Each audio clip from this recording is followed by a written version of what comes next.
word for people like that. As the first order of business, as always, welcome. Um, Glad to see everybody came out today for this discussion. We're kicking off our Black History Month series today.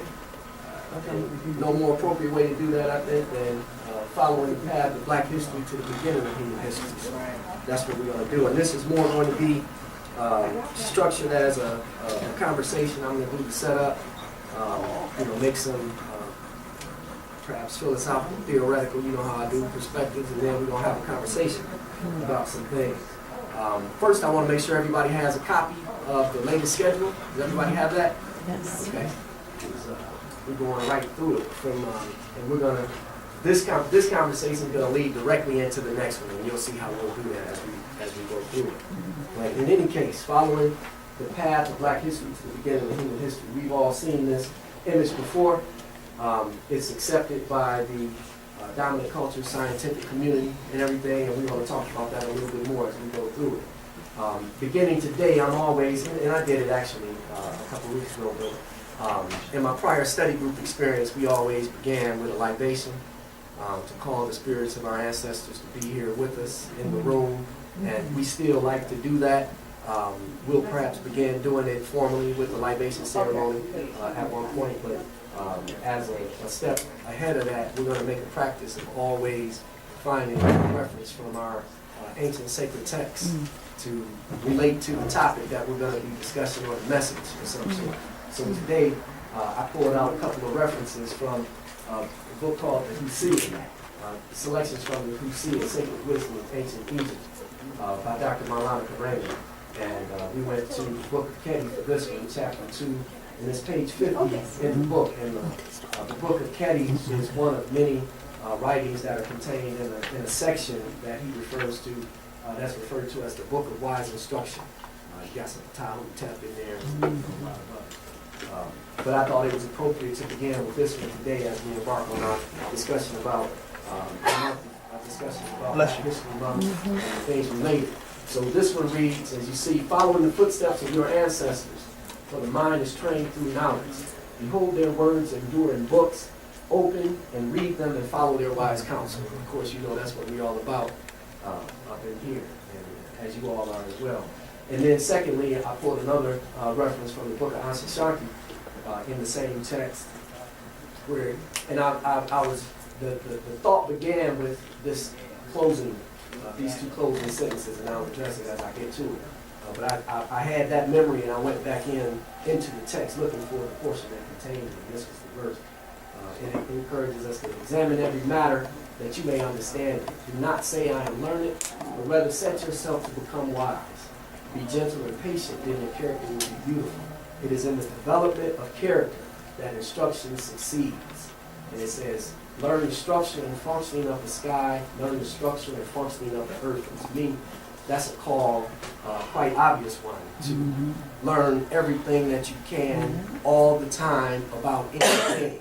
And, never stop learning, never stop probing, never stop asking questions. Any truths that you have encountered in your life will stand up to any questioning any human being can conceive. So we should never be discouraged from the pursuit of knowledge, continuous development through the asking of critical questions. Absolutely. And this verse called that to mind, for us to look at the sky. I mean, I'm into that. I designed shuttle flight experiments for NASA for a while, and that blew my whole perspective up. That's really why I'm standing here today in this respect. But I really appreciate that counsel. And it's our intent for that to be reflected in what we work that we do here. So today again we're talking about Black History Month, and you can't have a conversation, a serious conversation about Black History Month without talking about the man who is credited with generating the idea that brought it into being, and that's our most respected ancestor, Dr. Carter G. Woodson. And to read from the flyer, when Carter G. Woodson conceived the idea that led to Black History Month, he set out to celebrate the life and history of African American people, so our contributions to the forward flow of history will not be lost. Too often our role in history is limited to our time in America, right? But that's a mistake. So our intent today is to walk the path of our history to its beginnings at the foundation of human history. And we credit and respect and honor Dr. Carter G. Woodson for being a pioneer in that effort, and not just talking about it, but being about it and doing the work and being a model that we can all emulate. And this quote from him, or this portion of the quote, says so much to me, and I use it here prominently in the work. Those who have no record of what forebears accomplished lose inspiration. That's a direct parallel to me to one of the teachings that I derived from Marcus Garvey, and of course Marcus Garvey isn't the only one to say it, say something like it, and we'll address it in the conversation today, where he says, people have done what people can do. If you're looking for some inspiration to guide you in what your capacities are today, particularly people like us, we're trying to pull ourselves out of the hole, so to speak. We need only to look back at what our people have done to know what we are capable of doing, right? And that's what this whole conversation is about today. So those few words from that man, that learned scholar, just amplified that, you know, as a way to kick this conversation off. So I pulled this biography of him, or this narrative on him, from the museum website, woodmuseum.org, and this is from their About Us page. I used the museum that bears his name as a primary source, you know, to engage this conversation. And I just wanted to read what it says about him to pay proper homage to him and his contribution.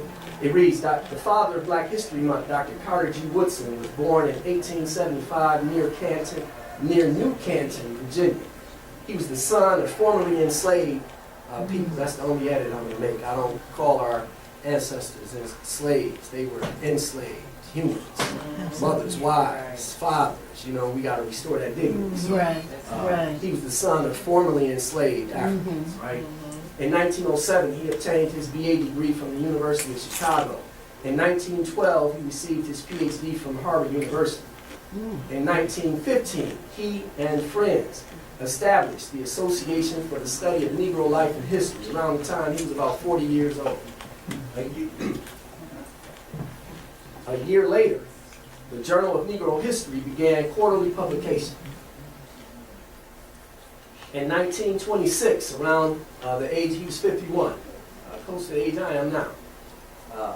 In 1926, Woodson proposed and launched the annual February observance of Negro History Week, which became Black History Month in 1976, 50 years later.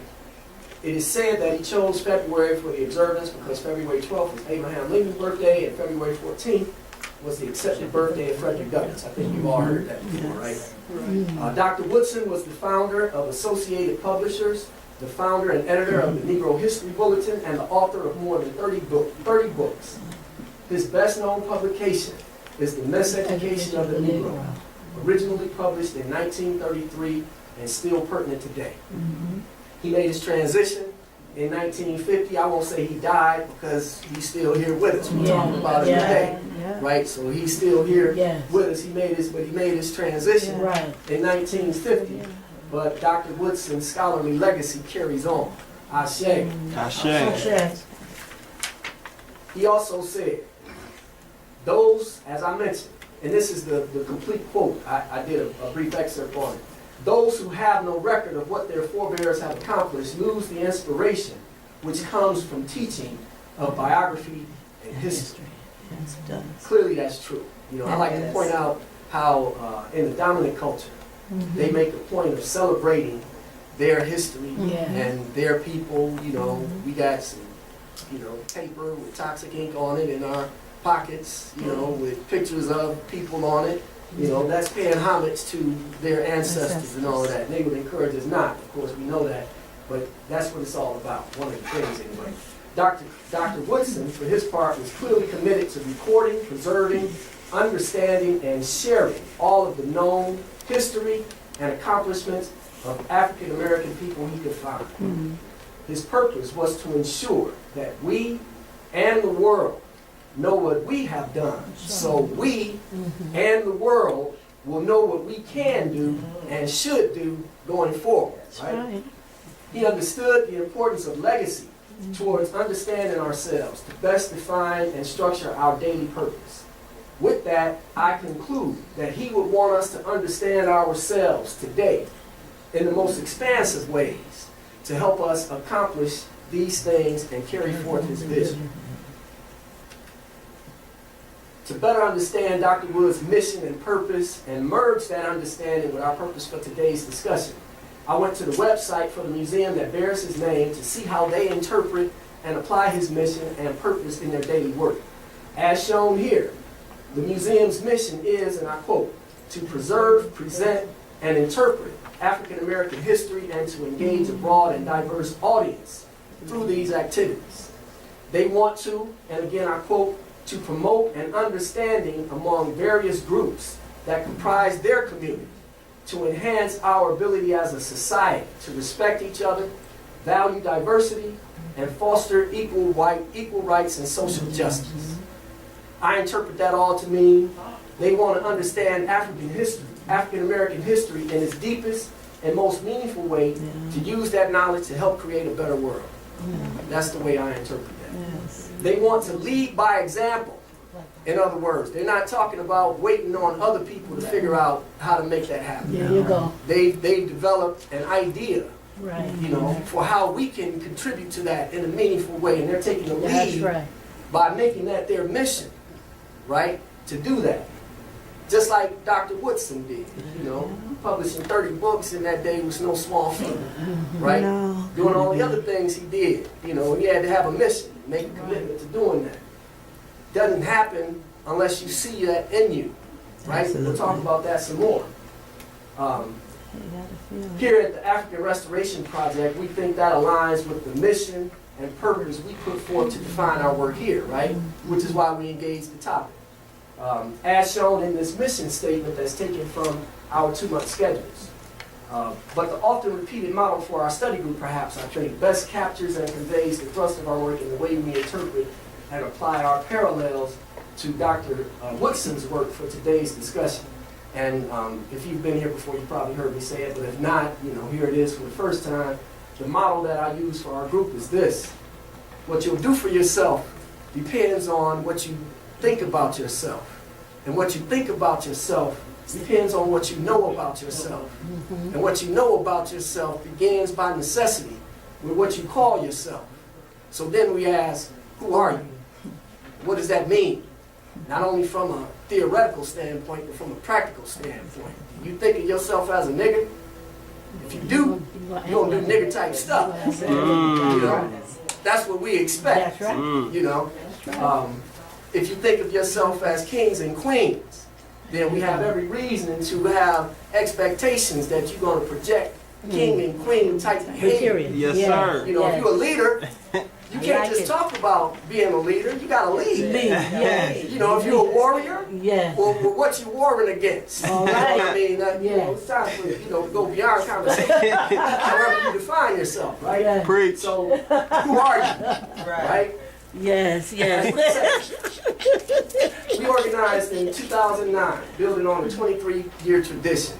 The Long Beach Study Group had been going on for 23 years.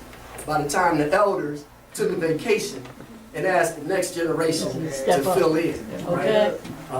I think we all understood that, you know, they were planning a longer vacation than just the 3 months that we agreed to. So we hit the ground running. By the time they came back, we had a viable contribution to what we referred to as USC, and we thought of ourselves as professors amongst the notables who were also professors at USC. And I'm not talking about University of Southern California. I'm talking about the University of South Central. All right. Where we put in the work to train our own people, teach There you our go. own people down there, right?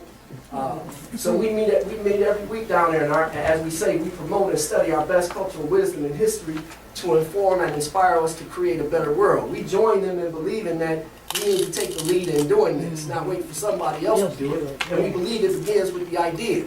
You know, so that's what we talk about. Our purpose is to restore a complete understanding of the best of what it means to be African and human.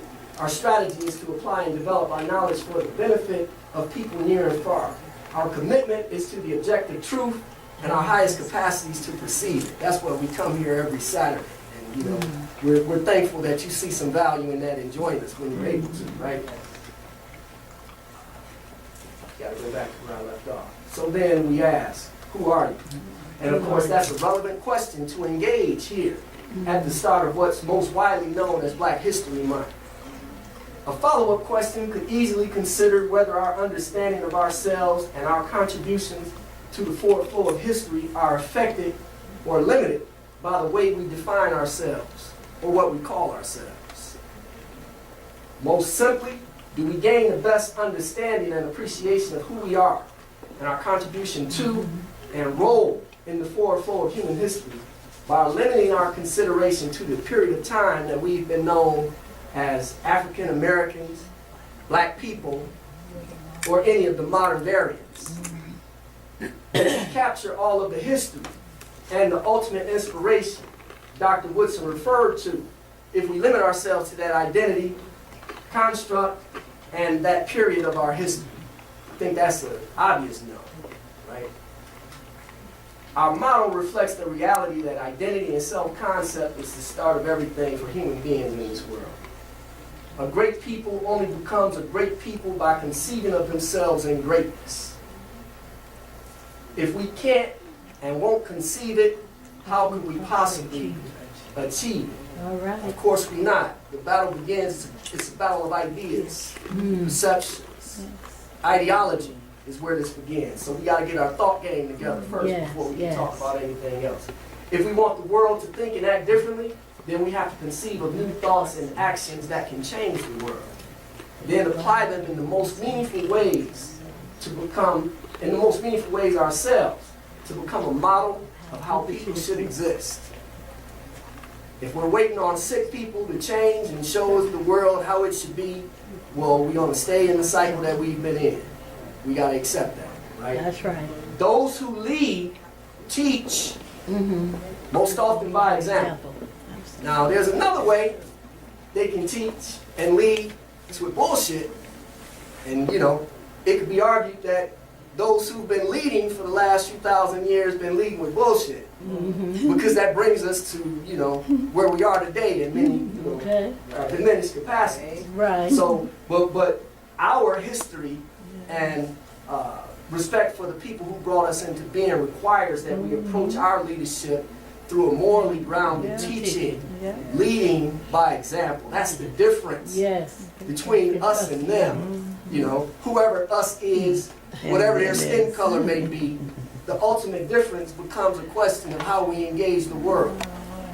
So we expect this out of us. We expect better out of us. We expect us to be those who lead by teaching in the most constructive way. Do we do our part to create the world we want and deserve by limiting our understanding to the period of time we've been known as Black people or African Americans? Do we capture all of our people's accomplishments, our people's deepest understanding of self, and the greatest possible inspiration to come from it? We most commonly trace the start of our history as Black people, Black Americans, or African Americans to some of our ancestors' forced introduction and enslavement here, beginning in 1619. But our history as a people goes back much further than that, to the beginnings of human history, right? To help us consider that, let's imagine for a moment. And I selected this scene on purpose. I was looking. Oh, and I forgot to mention this. We got the sign-in sheet. Please sign that so that we'll have your a record of your email and can make ready contact with you. I went looking for an image as close as possible that would capture the moment when those ancestors of ours who were brought here against their will first stepped onto the boat or the plank. That moment, that very moment where their foot left the soil for the first time on that journey. And I imagine being able to stand there, right there as they were making that transition and ask them this question: who are you? If we had asked them, who are you, just before they boarded, what would they have said?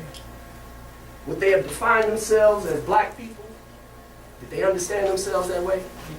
No. Would they have even defined themselves as Africans? No. Or would they have defined themselves differently in terms that reflect the much broader history and impact our people have had on the forward flow of human history. Of course, the last thing is true. Yes. They will give you, hello, come on in. Come on in.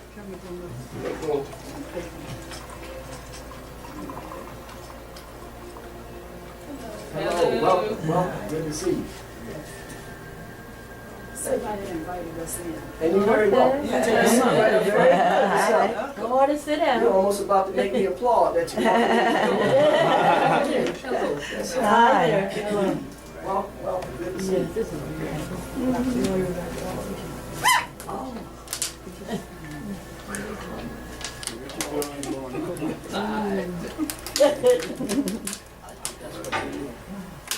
Lock it. That was a long walk. I know, I hear that. I know. Since we just had two respected elders walking in, Yes, yes, all right. I'm gonna do what we're supposed to do in a moment like this and show them proper respect All and right. give them a brief recap. Yes. Let them know, bring them up to speed Wouldn't where we expect are nothing right different. now. Wouldn't Yeah. expect nothing different. You found yourself here amongst family. First of all, we should make that clear. Mm. We're having a first conversation about for Black History Month. These are copies of our schedule. We do a 2-month schedule. Here you go, man. Those are the presentations, the discussions we're going to have during the month of February and March. This is our first discussion for Black History Month, and we're talking about the title, as you see on there, is following the path of Black history to the beginning of human history. So we just gotten into the discussion, and we talked about our study group motto, which and very quickly, our motto, to put it in context, is what you'll do for yourself depends on what you think about yourself, and what you think about yourself depends on what you know about yourself, and what you know about yourself begins with what you call yourself. So we're at the point in the discussion Who are you? where we're Who are imagining you? having the opportunity to ask our ancestors, who are you? Just as they got ready to board those ships on their way over here. And we're at the point where we're talking about how they would respond to that. So once again, if we had occasion to be there at that moment to ask them, who are you? Just as they boarded, what would they have said? Would they have defined themselves as Black people? Would they have defined themselves as Africans? Or would they have defined themselves differently in terms that reflect the much broader history and impact our people have had on the forefront of human history? Of course, they would have defined themselves in different terms. They wouldn't have defined themselves as Black people, because the concept of race ideology and defining people based on color is a European concept. That's not the way our ancestors understood themselves. They wouldn't have defined themselves as Africans, because the continent didn't come to be popularly known as Africa until the late 19th century. So they didn't understand that they were leaving a land called Africa. They had many different names for it. If we had occasion to ask them, who are you in that moment, typically speaking, they would have given us two pieces of information, right? They wouldn't have told us their name was John or Mary or something like. They would have given you a distinct African name, Yes, definitely. right? They would have told you that first, and then they would have told you the group that they came from, the group, tribe, culture, whatever. Because that's Those are for the tribe. and the tribe name, for those that we know the most about, of course, was more important than their individual name, Yes, because they understood themselves as existing as part of a community, yes. not as individuals. So their tribe and family names were more meaningful in defining who they are. You know, it was always a question of who your people are. Right. Like, for example, I got to do this quick, share this quick story. When I was in Ghana last year, had occasion to spend some time talking to a young king in one of the local villages. You know, he was in early 30s, but he was sharp. You know, you could tell that just by his presence. So I had some alone time with him. He was a Khan near Aquapim province. I forget whether that's in the south or what part of the country it's in. But in any case, I had occasion to ask him this simple question. I said this: what does it mean to be an Akan? What does that mean? You know, And he wasn't ready to give a textbook answer on it, you know. And I didn't require that. I was trying to have a conversation with him, not give him a test, right? So when he offered a limited response, I then rephrased the question different ways, you know, so that I could derive an understanding from his response to varied questions, right? One of the questions that I asked him was, well, tell me this, well, what's the biggest offense that can be committed within your community? You know, what gets somebody, you know, taken out one way or the other, you know? And he said this. He said, well, that would be to rape a woman in the bush. And I'm not gonna, we can engage that topic, you know, next month, that conversation next month. But it was significant that he offered that answer. When you break it down to its two elements, you know, raping a woman and then in the bush. And I asked him about that. Well, what's the significance? I immediately understand why raping a woman is, you know, the biggest offense or among the biggest offense. But I wanted to understand the bush part. You know, why does that make it that much worse? And he explained that, first of all, it's a violation of her and her family. And you know, my understanding added to it the divinity that she represents. So just, you know, imposing such an act on her is amongst the most heinous things that can be done. But to also do it out in the open land is to desecrate the land as well. You know, it's a violation multiplied, you know, by not allowing the lands to be safe for people to roam and all of that. And to me, that was powerful. You know, to have that. And that led to more discussion. The only other question I'll discuss right now is me asking how they dealt with, you know, things like that. And they got their own way. I won't share all of their secrets, but the thing that most relevant to what I'm getting to here is he explained that at a certain point where certain violations are committed, that person who has committed those violations has to leave the community. You know, you can't stay around us acting like that. You gotta go. One way or the other. You know, depending on what the offense is. But not only that, they then keep track of that person and call whatever community that person is going to end up in, so that the people over there know what's going on. Because as I said, it's about community, and they don't want that person, you know, casting aspersions and, you know, shadows on them for their behavior. So when you commit a violation like that, you earn the right for that history to travel with you. You know, and I think it's rightful that it does. But getting back to where I was here. So our understanding of ourselves, when we talk about how our ancestors understood themselves, goes much deeper than understanding of ourselves that we've adopted from our experience of oppression. You know, the names even have, you know, powerful meanings when you know, look into the history of the names of different tribes or cultural groups. You know, so when you consider the manifestation of what our ancestors referred to as nomo, it's the power of the spoken word. That's where all of this talk about, you know, speaking things into being comes from. When they refer to themselves in those words with the language and the meaning attached to it, every time they do so, they're calling something into existence with that, right? They're doing that every single time. What do we call ourselves? What are we calling into existence each time we refer to ourselves in terms that we have embraced through our oppression, without looking at ourselves as having a deeper history than that? That could certainly inform a completely different understanding of ourselves, a completely different foundation for strategies to engage the world. It all begins with who you understand yourself to be. Who are you, right? What you call yourself. Of course, if we trace our past back far enough, as we celebrate Black History Month, we would find ourselves at the beginning of human history. And we can get to that point through a whole lot of different avenues, right? We can even consider the current official U.S. government definition of what it means to be a black person for some related insight. Now, y'all might think that I'm talking crazy, but you're not in a moment. According to guidelines revised and adopted in 1997, this is the United States government official definition of what it means to be black or African American.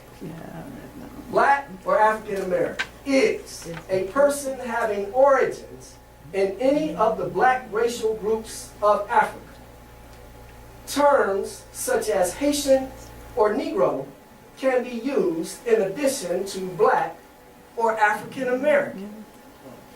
Now, that begs a question based on what I just read. A person having origins in any of the black racial groups of Africa. To that I say this. I say a term like human can be used, since that definition includes all human beings. Every single person on earth has origins in the black racial groups of Africa. Yes. As Dr. Karenga would say, rescue me if I'm wrong. You're not. They're scientists. Accept this as objective truth. Yes. This isn't debated on any serious level anymore. Wow. This right here is the equator. Right where they say it all began.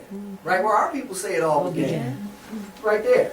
What you gonna find along the equator? Not just here, over here, over there, and all the way across. What you gonna find? The same thing. The darkest people Yes. on the planet at any point in time that this world has existed. So you go back, as they say here, 150 to 100,000 years, you're going to find the black racial groups of Africa. And they're going to, once they make their walk, they're going to populate the whole world as the record accepts that they've done, right? This is a popular image supporting the fact that all people are black people according to the official definition. Now, what the official definition didn't include but implies is that there's a certain point we can go back. We can only go back so far. You know, they haven't declared what that is, and I would challenge their authority to dictate such foolishness. Yeah, because that's all it'll be. Right? Right. They didn't try. If they heard me say that, they would put that in the next edition, though. Yeah, they'll do That's how it's done. Modern science, as I said, no longer disputes this reality, generally speaking. Though, of course, there are a few outliers out there lying. True. But the reality revealed by these images, I should say, are still not so readily accepted by the dominant society and their scientists. These images reflect additional patterns of migration that reality, history, and accomplishments of our people, past and present, that must be included and considered if we are to have the most expansive, meaningful, and productive understanding of ourselves and the role we play in creating the world we all want and deserve to live in. These images right here are from a presentation I did last month, I think, maybe a month before, on Ivan Van Sertima. These come out of the book that came before Columbus. And these show currents in the Atlantic and the Pacific. And in the book itself, it shows evidence of how the currents move like this off the west coast of Africa right there, and how if you get just a little ways offshore and catch the current, you're going to end up in the Gulf of Mexico right there, and that if you go further enough north, you'll catch the other current and it'll take you back. And archaeological evidence all in this area shows evidence that our ancestors knew about that route. Records show that our ancestors knew about that route. There is conclusive evidence of migrations from here, there, out to there. Conclusive evidence all throughout that region. There is conclusive evidence that our people were here in large numbers prior to Columbus and all of that. In fact, the record shows that Columbus's navigators were Moors. So there's a deeper history to be considered. And I'm taking a position here today that it's important that we consider that deeper history to have the most meaningful and expansive understanding of ourselves, so that we can then use that as the inspiration that Dr. Carter G. Woodson talked about, to conceive of the world that we want and deserve to live in, and to begin doing what only we can do to help bring it into existence, right? So that's the lecture part that I prepared, to kind of give us a context to have a discussion about, all of these things I've shared and anything related that you may have some thoughts on that you want to engage. So I'm going to use the remaining time to talk about what's been shared and all things related. But before we get into that, I want to use this reference that I just shared here and what I just said about us being here before the Europeans got here. This leads directly into our presentation next week. Next week, Brother Salih Waib El, he was here in the room a few weeks ago. He's got some meaningful credentials.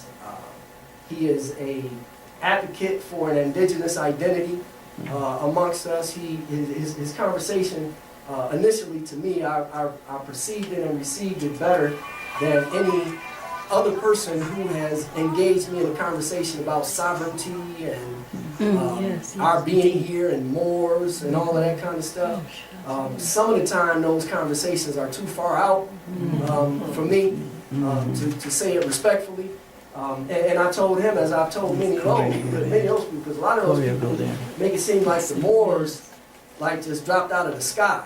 And they had no historical, they weren't amongst all of us people on earth who came out of Africa. And I always take issue with that and don't understand why they would need to do that or what benefit they imagine they gained from it. But he wasn't doing that, and he had a conversation about sovereignty and our being able to make some legal claim to some indigenous identity and all of those things. And he wanted to have a discussion with us about that.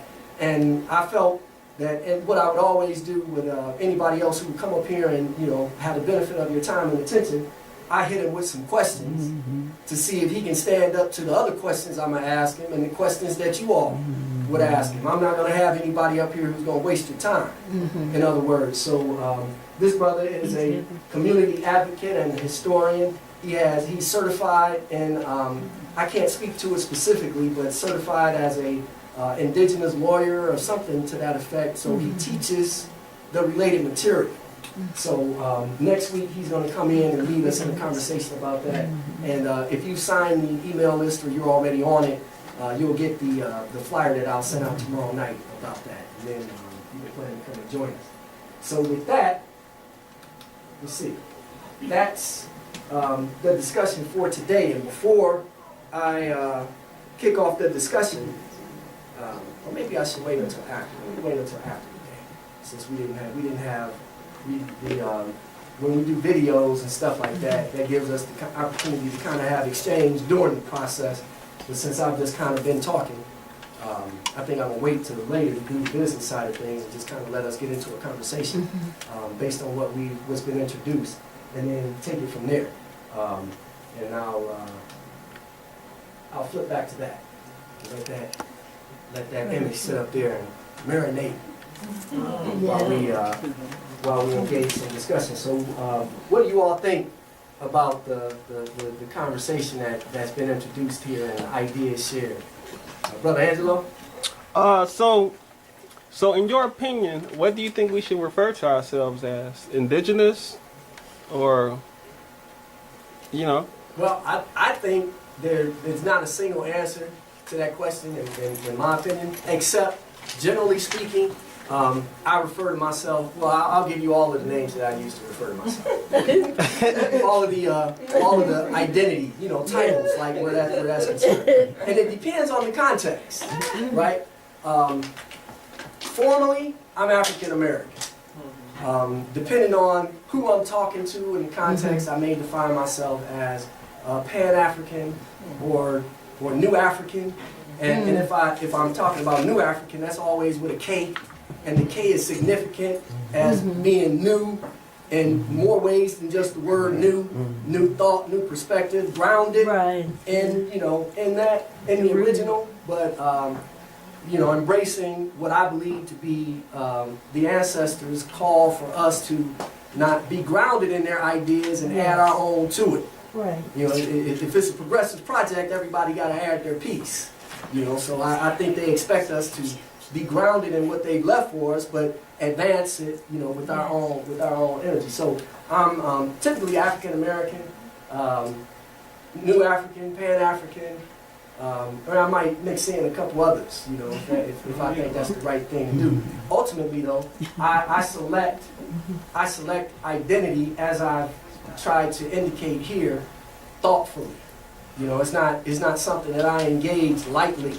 If I assume any identity in any moment, it's because that's tied to the outcome that I'm trying to manifest somehow, as a direct strategy or an indirect strategy. I'll just say that. So, and me and you have gone back and forth about that American part of it, and I've gone back and forth with a lot of people about that who say that we somehow diminish ourselves by referring to ourselves as American. And I can't argue against that perspective from a moral standpoint to some degree. There clearly are things about being American and American history that I want no association with. You know what I mean? So when I claim that identity, it's first a political reality. I'm paying taxes. Yeah. I got a social security number that I use pretty much on a daily basis. So me claiming that I'm not American is more like just talking tough. Because from a functional standpoint, clearly I am. And then because for all of the reasons that we can talk to, more extensively, our ancestors helped build this, so I need to claim it for that standpoint. If we see anything that needs to be changed in this society, well, change is an internal project. You can't step outside of the project in any meaningful way and then think that you're going to be effective at changing it. And even if you are, just by stepping outside of it, you've complicated your task many times over by doing that. So it's a political reality for me. I use my passport. All of those things. I don't carry any flags and waving and all of that kind of stuff. I don't do that kind of stuff. But my political reality is American. Right. My cultural reality. I'll come back to you in a second. But my cultural reality is to some extent American.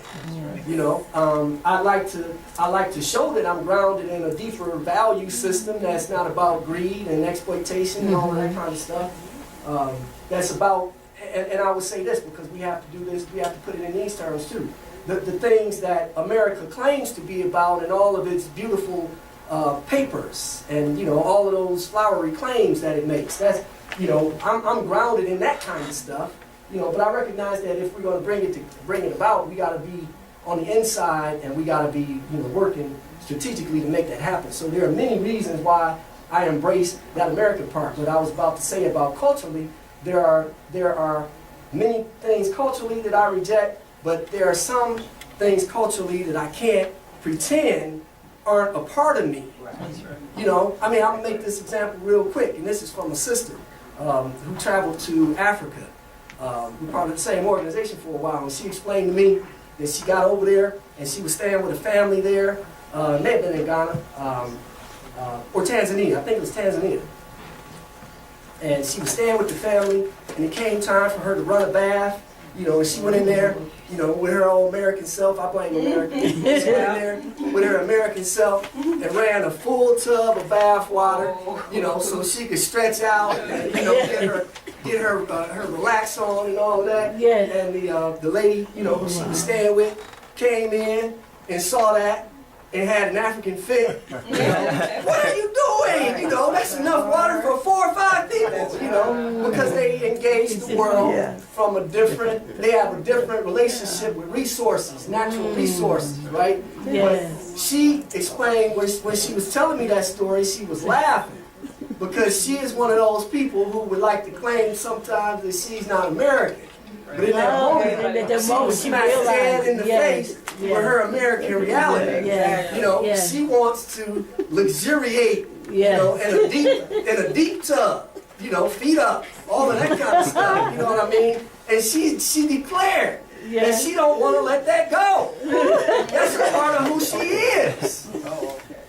It's part of who I am. Come on, right? If I don't have to let it go, I don't want to let it go. A bath with the water up to here feels a lot better than up to here. You know, but we gotta, you know, in order to respect nature, you gotta, you know, make it so that you can do that not at the expense of others. One of the sacred texts that a verse that I'll use, I can't quote it verbatim, I think, but it says, in part, that Earth should stop making sacrifices for people's wealth or something to that effect. You know, we believe that. But that's a long-winded answer to your question, bro. You had to follow it. Yeah, I mean, I understand everything you're saying. However, there has been no group of people here in quote-unquote America who have fought so hard for civil rights as black people here in America. So if we, like, it's one thing to have a title, but it's one thing to be treated like something. So if we really were American, do you think we would have still had to go through civil rights? Well, I say this, that because if you're American, you should already have all of the privileges of being American. Indeed, I don't make any excuses for the history. Right. And I'm not an apologist at all for, you know, America. I blame America for all kinds of stuff. You know? I was in Africa. And I thought that their in Ghana, I thought that their overall cost of living was, you know, significantly less than ours. So when I went over there, and knowing that the value of their money is like ours is 4 to 1 to theirs, you know, a quarter is equal to $1 roughly speaking. So I go over there and I see that the gas is like 4 cedi, which looked like $4 and some change, right around $4. So I just automatically thought that was like, you know, I was like, dang, that's so that's like a quarter a gallon. Cool, I can get with this. I mean, $1 a gallon. Yes. But like I can get with this, you know. But then when we were doing some of the calculations for the fill-up costs, I wasn't getting the number that I expected. So I'm challenging the dude because I do math real quick in my head. You know, I'm challenging the dude, and then dude said, "Suja, those aren't gallons, those are liters." I was like, okay, that's my first American moment. I try to limit them to 3 when I'm on international travel. You know, I try to limit them to 3. I came in at 4 this trip, so you know I need to study some more. But that was, you know, I use that as an example. I blame America, you know, for me walking around the world. Having to fight against this notion that everything is constructed and framed in a way that's similar to the way it's done here. You know, that I blame America for me having that, and you know, I work with it. So there are certain things about being American that I can't deny. You know, I can't deny it. You know, the fighting for what it means to be then, what it means to be an American. American is a political identity, bro. And that's obvious, you know. It's a political identity, meaning that it means to the system what they need it to mean to be to their advantage. Mhm. You know, which means that there is a spectrum of what it means to be an American. Some Americans, you know, struggle for basic recognition and rights. You know, Native Americans are still struggling against, you know, total annihilation, right? They would regard themselves as Americans, and to some extent, Native Americans, obviously, all the way up to, you know, the Gates and, you know, the Walmart family, and, you know, those, the 1%, they're Americans too, but they have a completely different experience. What we get caught up in, I think, Ruck, is this notion that where we fall on that spectrum has that the notion that where we fall on that spectrum is principally determined by our skin color. That's the way we see it. That's the way we engage it. But I take the position that our race or skin color is a secondary consideration at best. Secondary at best, because where you are on that scale is far more a function of your resources and whose name you got in your Rolodex or in your bloodline or something to that effect than what your skin color is. Barack in the club, he was just the president. He didn't get there That's right. because of his, no, he did get there to some extent. This is what I want to say, to be consistent.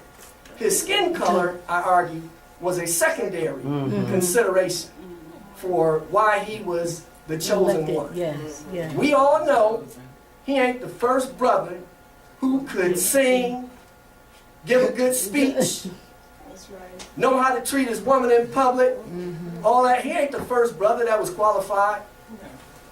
But he was the first brother who came together at the right time with opportunity and need and shared values. Yes, he did. The only reason he was there was because he was one of the two who could make it to the ultimate election. The way the system is set up, you know, and we refer to it as the best of two evils. The system is set up for our selection to be based on two people that the system itself would be okay with, you know, either one.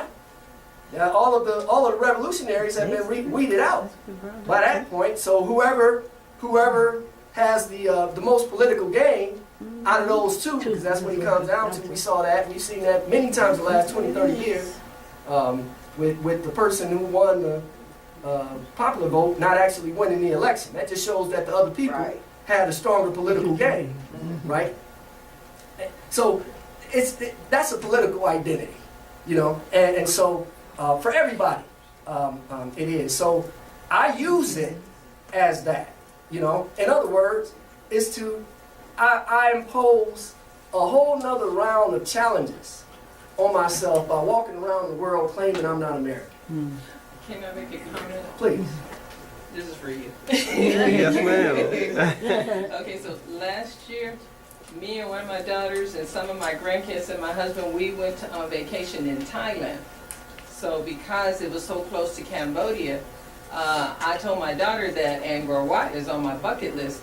And so we were only like 200 miles from there. So I told her, there ain't no way I'm gonna come this close and not go to Cambodia.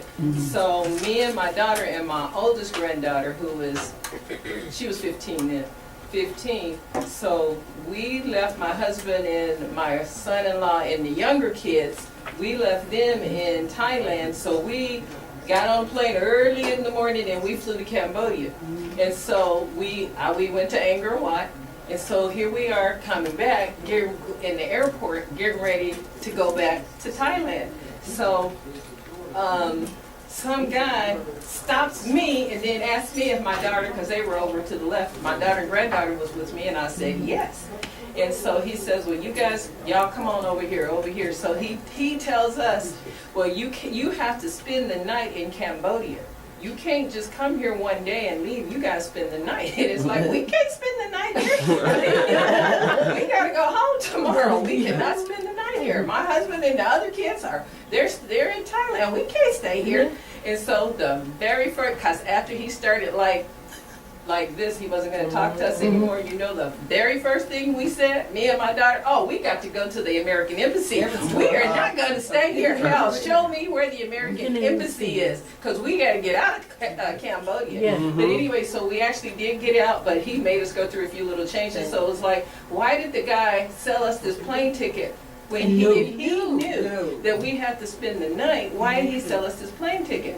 So he made me go get the guy back in the go get the guy from the airlines, and they came and said something to each other, and then they just kept looking stupid. But anyway, so I happened to have a plane ticket in my purse from one of my granddaughters, because I had to change the ticket, but I changed it in Thailand. So I'm trying to tell him we're leaving it early in the morning to go back to the U.S. So he wanted me to prove it. I happened to have the ticket in my purse. So when I showed it to him, then he let us go. But I'm telling you, we were going to go find the American Embassy, because it's like, as you know, sometimes it's very important to say, show that American passport. Yeah. You know, and it's like, I'm an American. You can't keep me here. You Well, know? I mean, for international travel and stuff, the benefits are obvious. Well, That's should be. right. That's Anyway. right. But I would argue that there's something to it, even more so from this standpoint.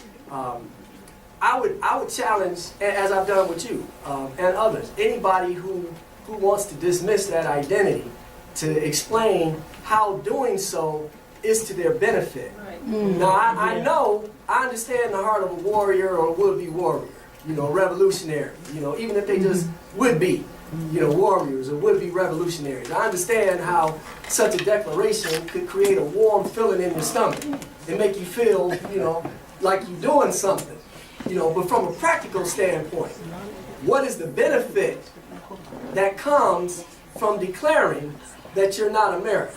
I've never understood that or been able to perceive that myself. So, and to the other point that you made, I don't, as we've been discussing here, I don't define myself based on other people's treatment of me, Right. or other people's perception of me, or even necessarily limit my concept of myself to my history or experience. I define myself in a way that reflects who I want to be and the world that I want to bring into existence. It's part of a strategy. How can I use this identity to create the world that I want to be a part of? And for me, I'll come to you in just a second. For me, anytime I'm in a conversation, and I'll talk to anybody, you know, to a certain point. Anytime I'm in a conversation with somebody about the flaws in this society, certainly certain people we can find ourselves in conversation with. If they were to find, or if I were to declare that I'm not an American, well, now what's going to happen? The conversation is going to change course, because now I got to deal with, well, we'll leave. If you're not an American, you know, we'll leave. Well, what I've done, I've diminished my capacity to speak against what's going on, because I've now placed myself as an outsider. It's sort of like, you know, I can talk about my family, but if you start talking about my family, we're going to have some problems, right? I can talk about America, but people who are outside, you know, I mean, at least in their thinking, right? So it just becomes another hurdle. And I got a long list of issues that I've identified that are make the work harder by taking that don't provide a benefit, and because of that, I can't see any tangible benefit. Now, don't get me wrong, you know, I'm fluid, so in a given moment, depending on what might happen, I might be in one of those moments where I need to say that and experience that warm fuzzy that, you know, you can experience if you got the heart of a warrior, would-be warrior, revolutionary, by making such a declaration. Sometimes I need that too. That could be good medicine. But outside of that moment, from a practical standpoint, the question becomes, how does every decision we make contribute to us reaching the outcome that we have conceived and defined for ourselves? Sis? So I get the conflict in terms of my country or not my country, right? but we have more blood in the ground Mm-hmm. that contributes to any buildings or anything else that grew out of this country that made it what it is, for them to have 200 plus years of free or almost free labor, and not just labor, true intelligence, because Mm-hmm. it wouldn't have happened without us. And it doesn't happen without us now. It didn't stop at Jim Crow. We continue to contribute. You look at anything, whether it's street lights or just colors and fabrics and everything else that happens today, from music to art to books to everything. Religion, philosophy, We science, we technology. entered this country long before Columbus was even thought of. Thank you. We have monuments to us because the Toltecs thought on this continent we were gods coming off of boats in white. So, and that influence is worldwide. We're not just, we can claim any country we want, actually, Mm-hmm. because we're not just Americans. I mean, sitting here, I'm thinking about, well, you know, I really kind of maybe should call myself American African. But we own this planet in any way you want to think about it. And what we put in here, and what we put in here from an enslavement perspective, we get the right to call this whole thing ours if we want to. Yeah. Okay? And yet, we are the most forgiving people. So if it's not mine, I don't care. I'm not angry. Okay? It's like he said, if it's your family, you know, we may argue, but if somebody else comes, then that's not happening. This is mine. This whole thing is mine by way of my ancestors, by way of my parents, by way of myself, my children, my grandchildren, everyone here. And so I get to call myself what I want to. And I get to claim this spot because the investment of our people in this and everything else in this world is just far and above anybody else's. So that's just, I mean, yes, I feel that revolutionary fight. Like, you know, you have taken advantage of me. And I mean me. But no, you don't get to take it away from me either. I get to call this, because this is, you know, and I have all the accoutrements, the Social Security card, birth stuff. But even aside from that, if I had none of that, I mean, you know, I this mean, is still mine. I properly understood. I'm coming right to you. Properly understood. If you grounded in our ancestors' teachings, they would claim the world as theirs, and that everybody has a right to it. They're not claiming it as their own to the exclusion of anybody else's. You know, this whole tendency towards borders and We share. divisive identities and stuff, that didn't come from our people. You know, and if we want the world to be something different than that, then we have to remember that that didn't come from our people, and reconnect ourselves with what did come from our people, and bring that forward as a model and example of how the world can be. Brother Angelo? Yes. Well, when it comes, when I say I'm not American, I'm referring to I'm not American as far as concepts and principles of Americanism. Yeah. I know what I'm legally classified as, but when it comes to internalizing what Americanism is and all of the woes that is brought not just to this land but to the world globally, Yeah. That's what I can't internalize that. I can't represent that in my mind. I can't agree with subjugation, exploitation, and extermination. None of us. And that's everything that Americanism stands for. No, that's a part of it, but it can't be reduced to that alone. That's definitely part of the history, you know. And just like any nation state that has ever existed is going to have its atrocities. Just about any, you know. Even, I mean, we come up with fairy tale notions of parts of Africa, but they had their flaws too. Every society does. Yeah, So of course. if you, But nobody every had the flaws that village, America had. every tribe, every family, every human being, it goes down to that level. There's flaws in everything that human beings attach ourselves to. So there's no identity that you can assume that doesn't have some aspects of it. And admittedly, I'm not lost up here. I know that there's certain things about being American that, you know, might find no rivals in human history Right. for the level of atrocity. I understand that clearly. Not even close. But I also understand that that's not the only way to interpret that, or that claiming that identity. Now, if you said you were an advocate of American, I'm an American colonialist or something like that. You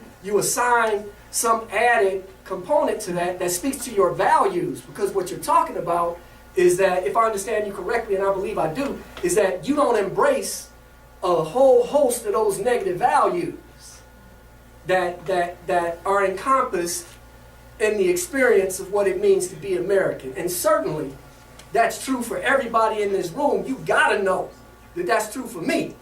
We've been knowing each other too long. When I say I'm American, by no means does that mean that I'm embracing all of that bullshit. None, not at all. I'm opposed to all of that with every fiber of my being. But my identity is not limited just to a perspective on those types of things. As I'm saying here, I embrace an identity that is fluid within a certain range based on what's best for that moment. Because my whole game plan while I'm here on this rock is progress. So I have to flow with the moment, depending on the situation, to work with what's going to produce the best outcome. So in the range that I've discussed is the identity perspective that I use. And certainly I gain more in the current context towards my ultimate objectives by claiming that identity. I claim a return on an investment, so to speak, because I'm about to cut a fat check for taxes, you know, and I'm obligated to do that because I haven't defined something different for myself. That's the other part of that I'm not an American conversation. Because if you're not an American, well, you need to be prepared to define what you are then politically. And if you haven't established that, then saying that you're not American is, to put it in the simplest, obvious terms, premature and perhaps unwise. You know, so until we've addressed what our identity is as an alternative to this, there are many reasons why, you know, that doesn't work in our favor, I don't think. And then, even if we are looking to claim an alternative identity, separate and apart from this, you know, like for the people who want to, you know, leave, or the people who want to claim a certain territory and be isolated, you know, if you haven't worked out while you're working out how you're going to make that happen, if you haven't at the same time worked out how you're going to stop them from coming in there, your plan ain't nowhere near That's true. complete. Because if you can't keep them out, That's right. then your conversation about going somewhere and isolating yourself is essentially and functionally meaningless. There's a lot of work to be done. Like some of our teachers say, there's levels to this shit. You know? And you got to think about the practical realities of everything that's associated with the level that you're talking about, if you want to get from that level to the next level. And it's a whole lot of people talking game at this level who haven't put together a practical plan for this level. And then they wonder why they're not going anywhere. So there's a strategy that has to be employed, I believe, with the identity that we embrace. What happened there? Oh, I must have hit this thing. Yeah, so any other points? Lonnie, you had your hand up. Yeah, I had my hand up too. Oh, go ahead, buddy. Brother, those of us who reject the idea of being American embrace the idea of being African American. Because the history of America, at no point can you say it was great or a value to us. Because we were always subjugated and still are. Yeah.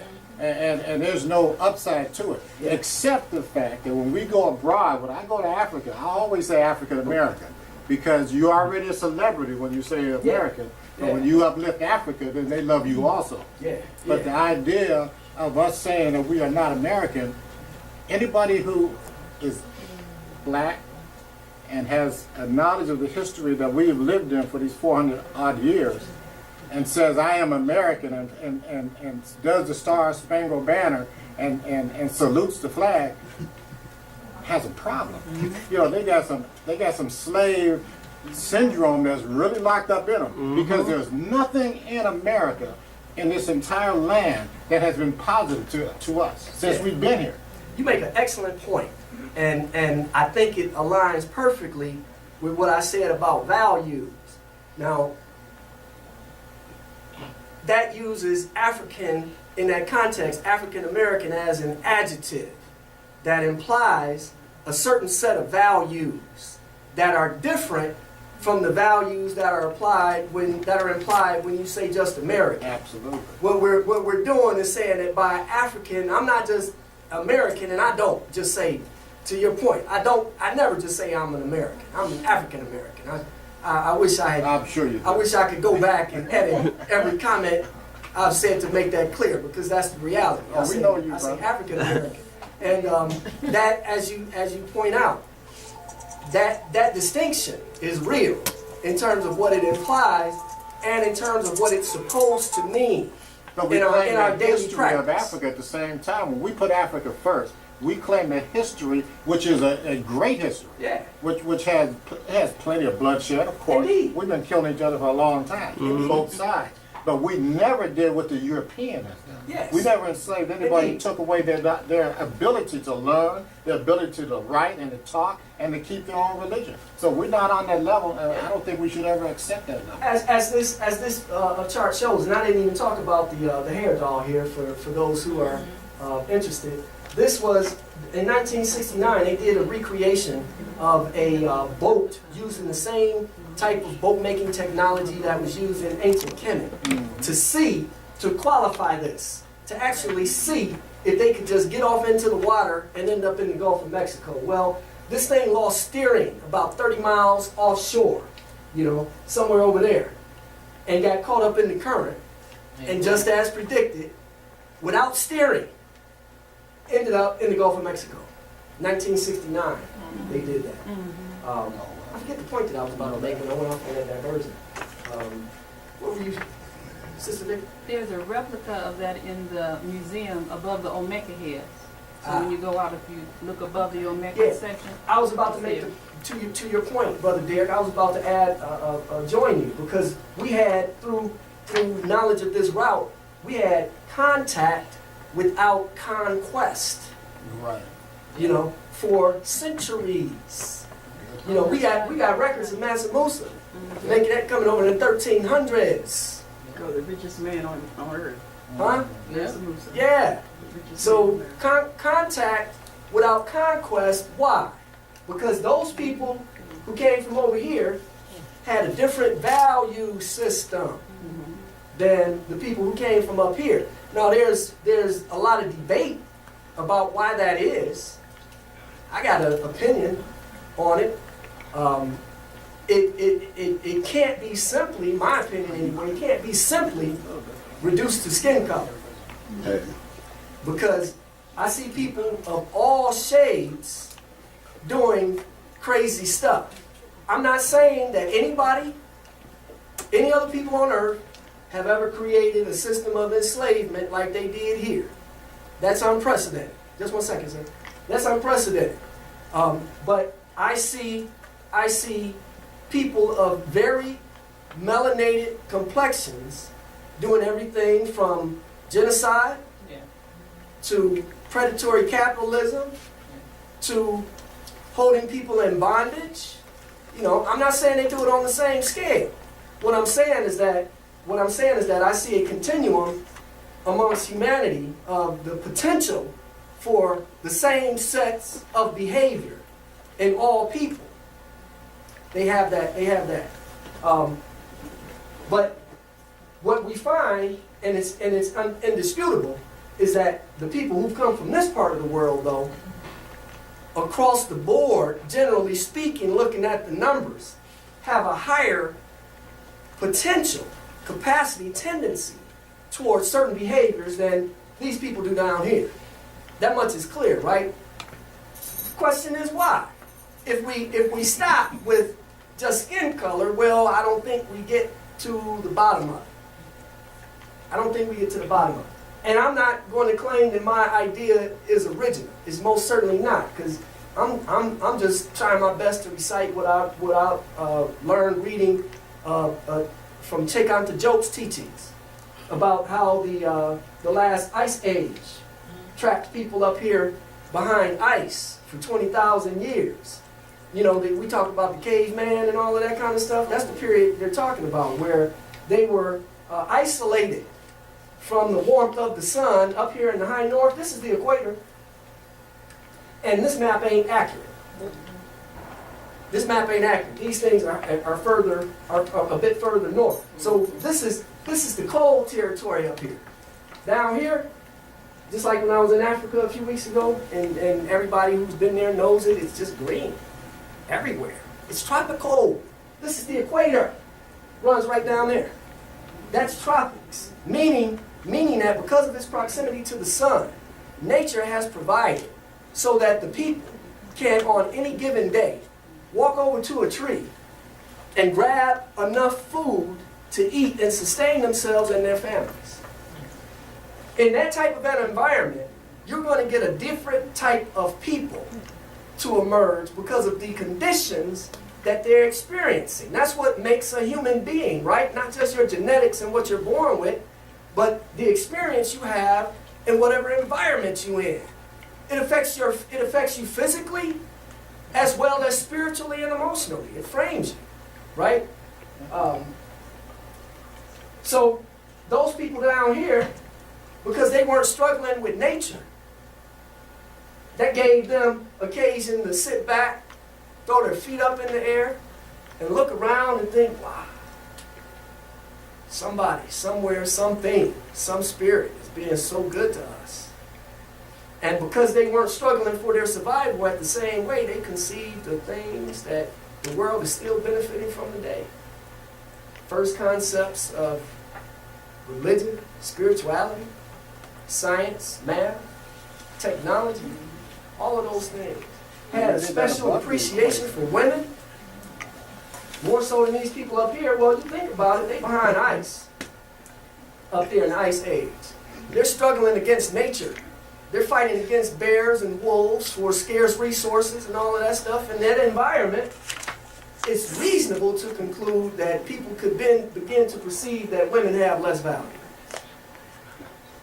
They're not up there looking around thinking about how God was so good to them and writing flowery books and stories about, conceiving of, God and nature and all of those wonderful things.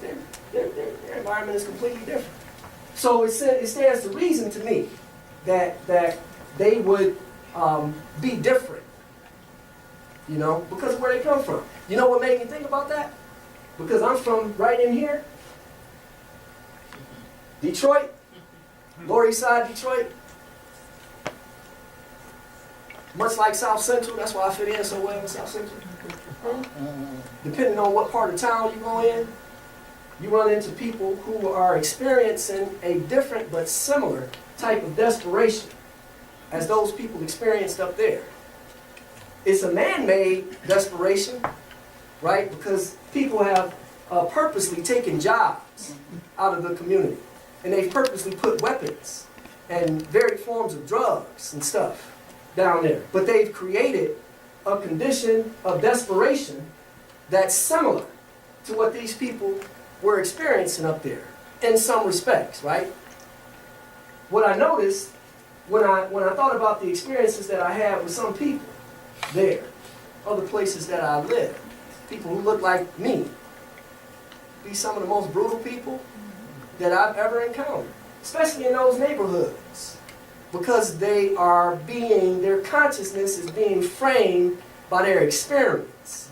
And in positions and conditions of desperation and struggle, oftentimes, the most brutal people rise to the top.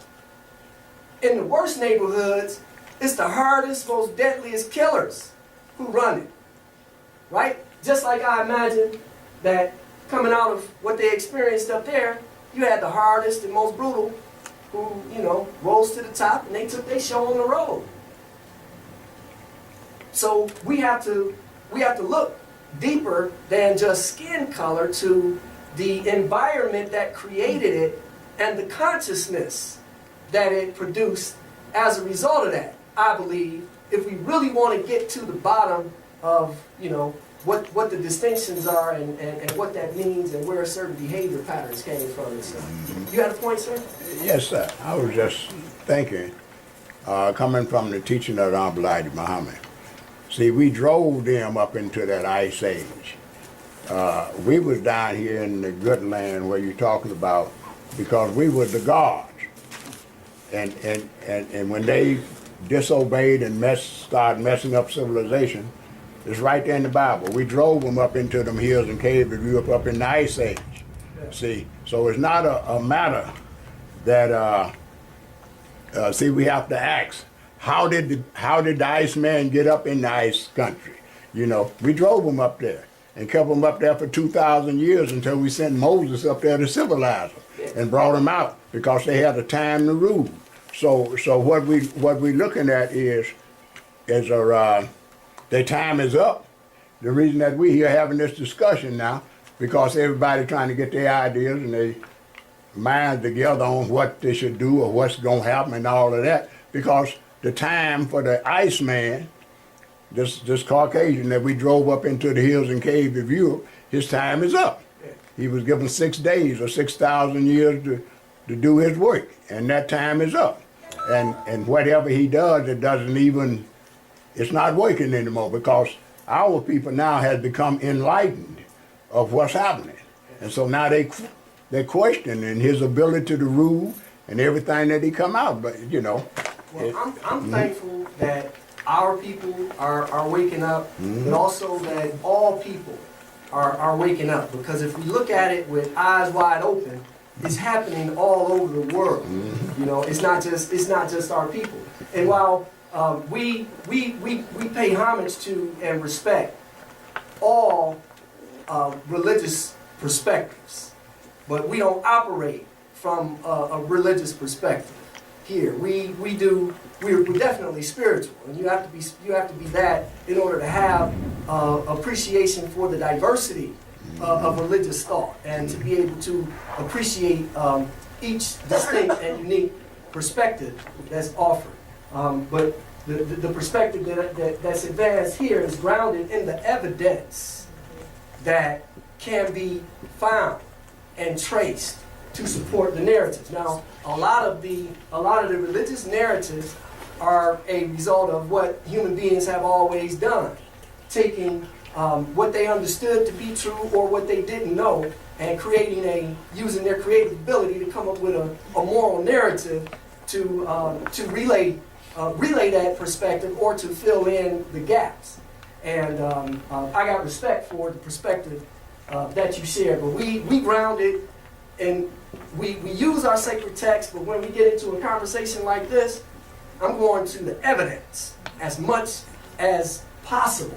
And the evidence supports what check out the joke talk, that they got stuck up there, whether they were run up there or whether they migrated on their own and got caught behind some unplanned or unknown environmental event.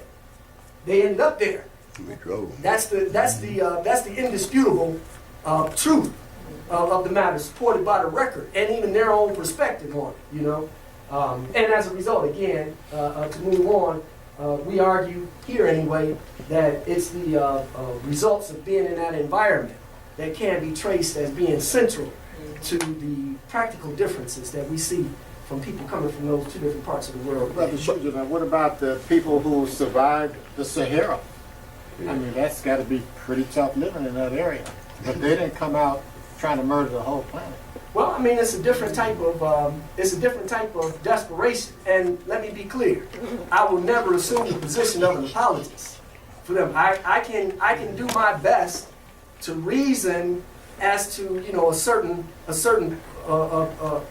logical, ordered thought process, but I could never actually get into understanding why they allowed whatever they experienced up there to cause them to be the way that they are, and even more so, now that they're not in that environment anymore, why the hell are you still acting like that?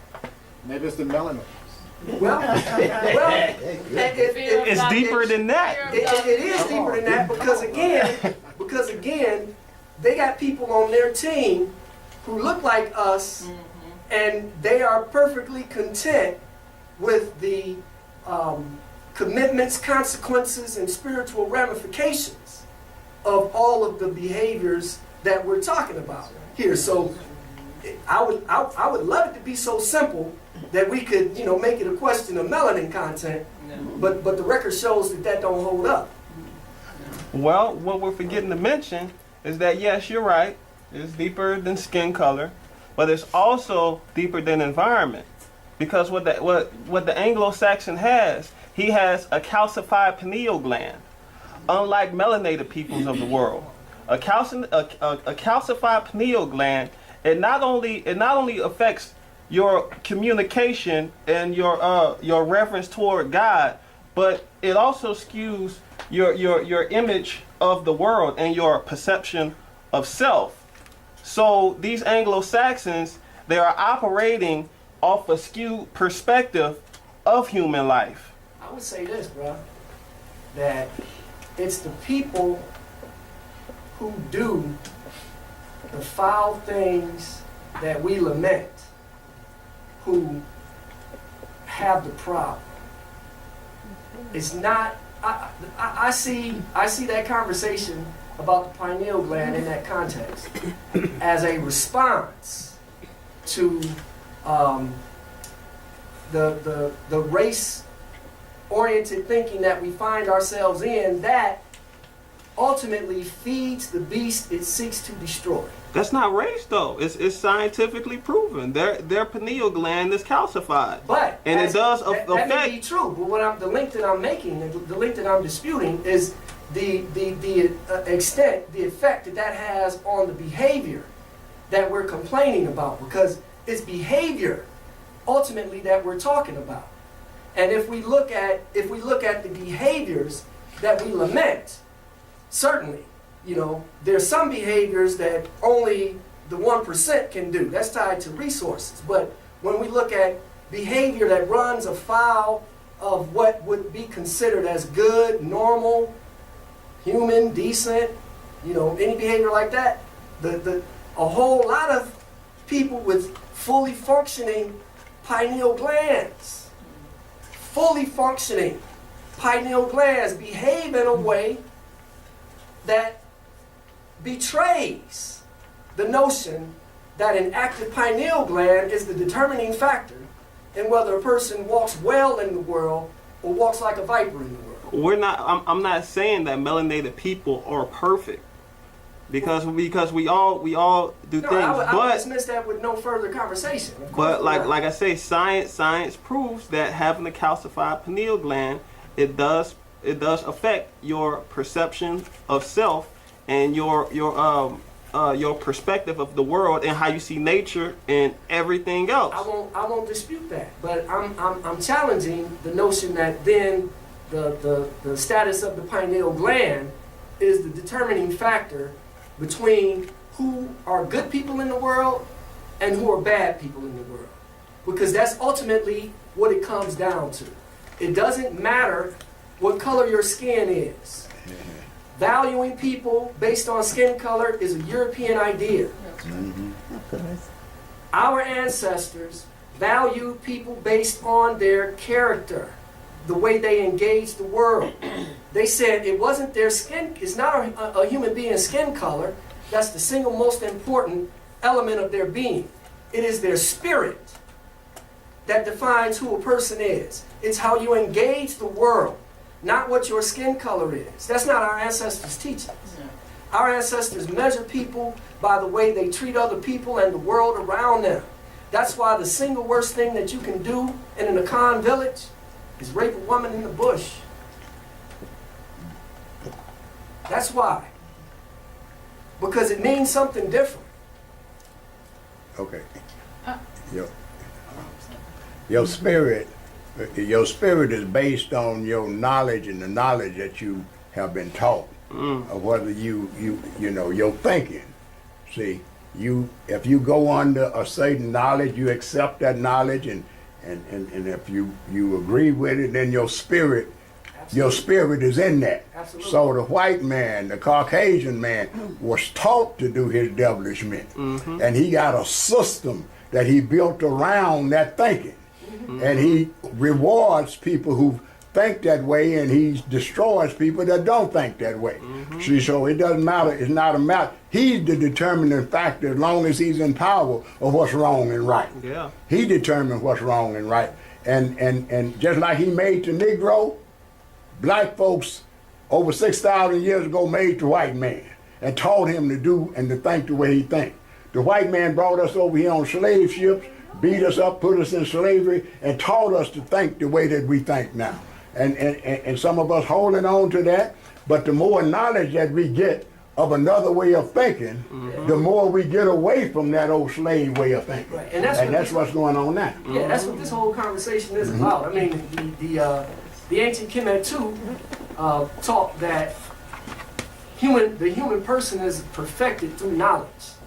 The more you learn in the most expansive ways, that's why I shared that quote at the start.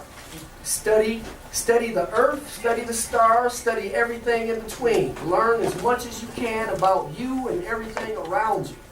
You know, that's how we ascend. You know, if we were inclined to research the origins of Christianity, we would find that that's what it originally meant to achieve Christ-like status, to ascend so high through the accumulation of knowledge that it elevated your spirit, it elevated your being, it elevated the way you presented yourself to the world. You know, you can claim to have almost anything in your spirit, but what matters most is what you project to the world through your thoughts and deeds, right? So to kind of summarize what this whole conversation has been about today, if we want to see the world be a different world, then we have to recognize that we too have to make some changes in the way that we see ourselves, understand ourselves, and the way that we engage the world. Identity is the single most important aspect of what it means to be a human, because everything stems from there. And before I close, I gotta have Reverend Janet, please. Well, I was just Can I wondering- say what? Oh, you're gonna No, say you something. go I want to talk after you. Okay. I think I shared. I'm gonna do this. I didn't do this earlier, and I'm losing people, which means that I should have did this earlier. I'm gonna pass this donation basket around so that anybody who can or will would support our efforts here. And like I always say, I donate because this goes to support the museum that allows me to come up here on Saturday and make my contribution to trying to make the world a better place. So I ask anybody to support by whatever means you can, cash, check, credit card. If I guess I can say it here. Some people in here might know what green stamps are. I used to say you take green stamps, only certain people know what that means. And I thank you in advance for your kind and generous support. But please go ahead, Mom. Now, the way I was raised, my people told me that the full-blood Africans, Indians, Mexicans, had been here centuries before Columbus got lost over here, because he was going somewhere, but he got lost. And they didn't say this was America. I don't know who named this country America. But the full-blood Africans were here before those slave ships came over. Oh, no question. No question. And as I said, Go ahead before I No, I close. just want to say something about what Brother Billy said. Because the way you explained the teachings of Elijah Muhammad, it's like if Africans were responsible for putting these white folks into this system in Europe and having them go through all this desperation, then they turned, and so it's like if we were responsible for that, we turned them into something like subhuman, and then they turned around and used it on us, then that's our fault for going to them. What they, Give me 3. what happened, Give me 3 back. Okay. what happened was, we made them. Yeah, Okay, that's exactly now, what I'm so saying. everything- then they turn around and use But Use it against us. everything comes from the maker. But see, we made them for a purpose. We made them to get rid of a defect and learn the rule of defect that was in ourselves. Because it was only us there in the first place. Once we made them and we gave them a law, they broke the law, so we just isolated them and drove them up in the hills and caves of Europe and left them there. You understand? Yeah, so when you say that we had never done nothing to them or whatever the thing might, they didn't even exist until we brought them into existence. But I mean, see what we think about, we're the God. We made all the creation, everything in the eons of time. That knowledge, wisdom, and stuff was made by the original black man.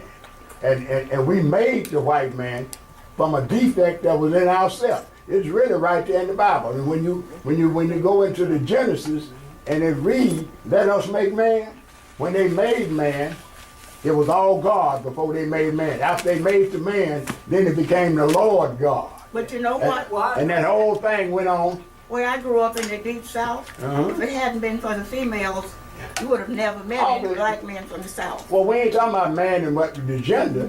I mean, when we say man, we talk about both male and female. No, I was only Okay. just making a comment about Yeah. what you said. You know, Oh, yeah. and I actually heard that too, but I understand the perspective Yeah. that he's speaking from, and the orientation of it. You know, so I didn't raise it because ultimately it's true. If we in fact are declaring that we created them, and then they just like you responsible for your children. You know, if your children come out of your house tearing up the neighborhood, the neighbors are right to look at you. You know what you do. So it's the same type of a thing, and I didn't address it because I think that the ramifications of that are reflected in what we discussed today. That regardless of whether they came from us in the way, came from our ancestors in the way that's described, we still have a responsibility to be a model of what we want to see in the world. That's right. You know? So if we did create them and taught them how to behave, well then we need to fix that. Because, That's what we're fixing to do. That's exactly what we're fixing to do. we don't fix the problem. You're getting rid of them. Might need a whooping. Yeah. But with that, anything else? Yes. As some of you may know, I'm a fine artist, and so this year I decided to make some Black History postcards for y'all. Brother, we're going to have you do a presentation, actually. That just occurred to me. Oh yeah. You're not just an artist. This brother is not just a regular artist. He's a phenomenal artist, and he's the type of person where, you know, and I say this with love and respect, and he ain't gonna be mad at me. You know how artists, exceptional artists, think a little bit differently. They engage the world you know, and it's a beautiful thing because it's consistent with the way they engage the art.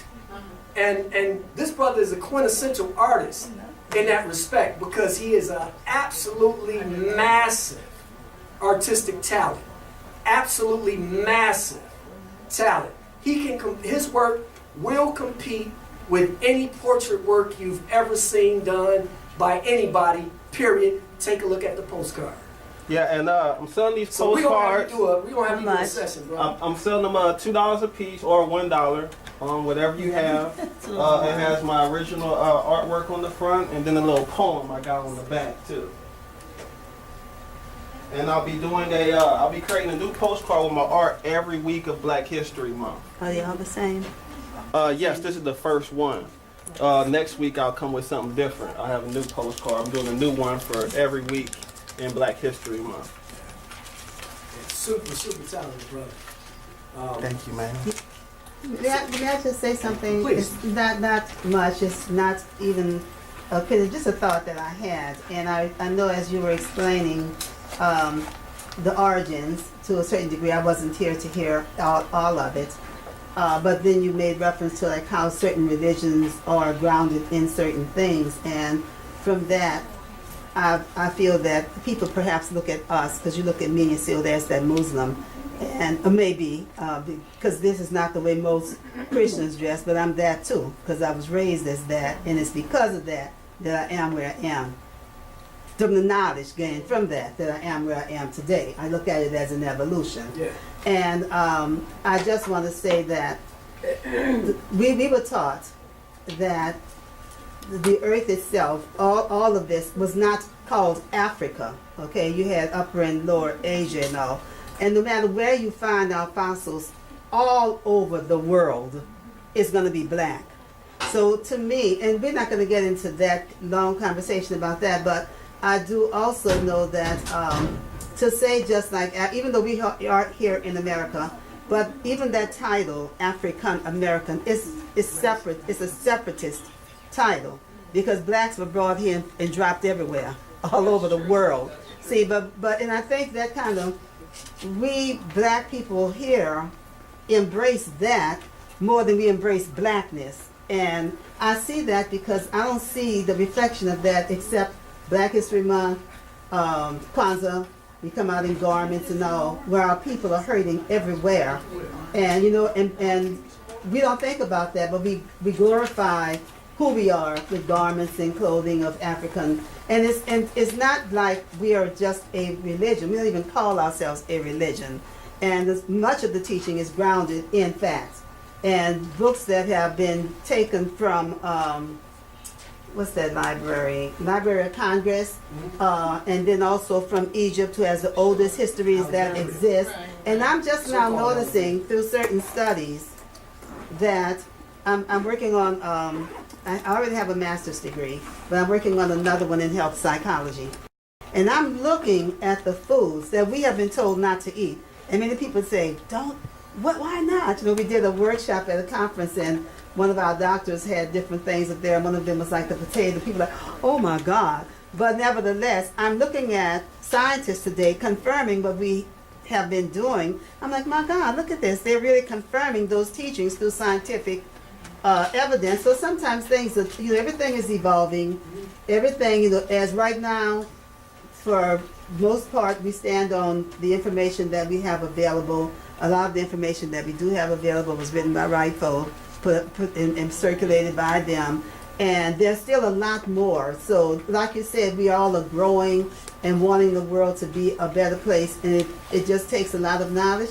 And it takes a lot of time because we're just like at the beginning. When we look at what's been going on for the last few hundred years, we're at the beginning of the search for knowledge and even the awareness that we, being the mothers, actually I say the mothers of civilization. I never hear the men referred to as the fathers of civilization. We're the mothers of civilization, right? And so it's up to us for, in the long part, to re-civilize the people, to bring them back to I think that's why this is the age of Sankofa, because the knowledge, if it wasn't lost, it certainly was hidden. And it's our time to uncover as much as possible and start to use it again and the technology. And I think to be open, this is just me personally, no reflection on anybody else, but I think when you look at the Honorable Elijah Muhammad, and you look at the Honorable Minister Louis Farrakhan today, and then you look at our people who pretty much, without trying to find out what it's about. Now I grew up in the church, and I studied a lot. I was almost a minister, honestly. Tommy Morrow was one of my pastors, okay? And yeah, he was. I wrote for the paper, the Christian Education Department. But nevertheless, as we come into more knowledge, and I lost my thought when I got on that. I am a little up in the Yeah, when I said that name, I lost my thought.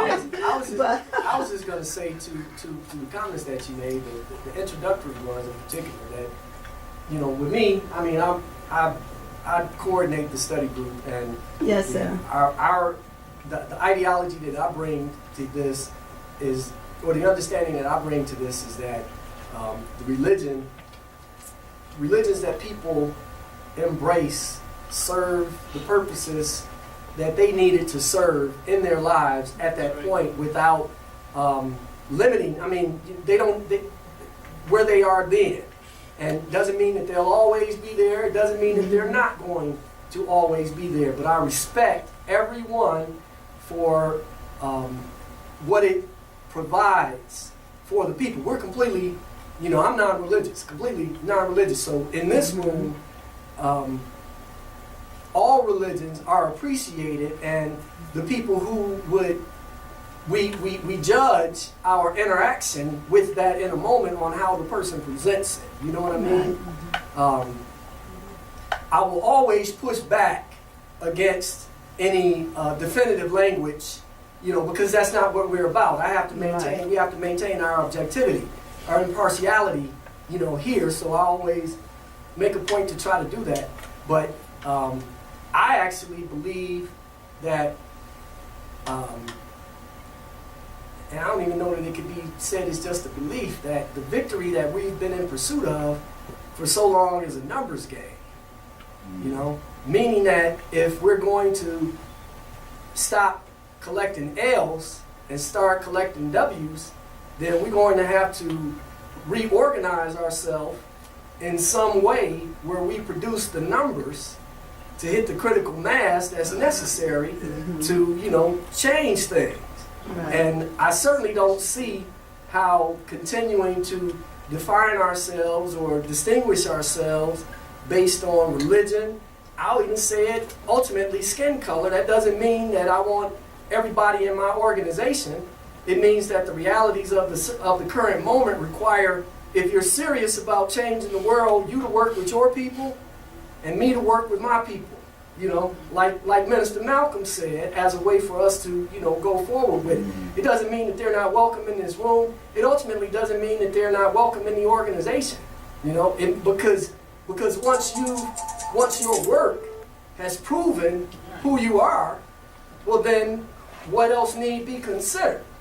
You know, so if your work shows that you share the interests and values of what we're about in this room, then you're welcomed as part of the family, regardless of who you call God, how you pray, when you pray, where you pray, on what day you pray, any of that stuff, you know. And with you being, having said that, and with the crowd being, you know, so many sisters in here, I mean, it wants to call me, it wants, and as I wrap up too, I'm inclined to call attention to our upcoming Soul Cinema in March in particular. Now, I would call attention to the entire schedule, you know, ultimately. But based on what I just said and the exchange we're having, I want to call attention to March the 24th for Soul Cinema. Because we're gonna be screening a film that some of you may have heard of or may not heard of, called Pray the Devil Back to Hell.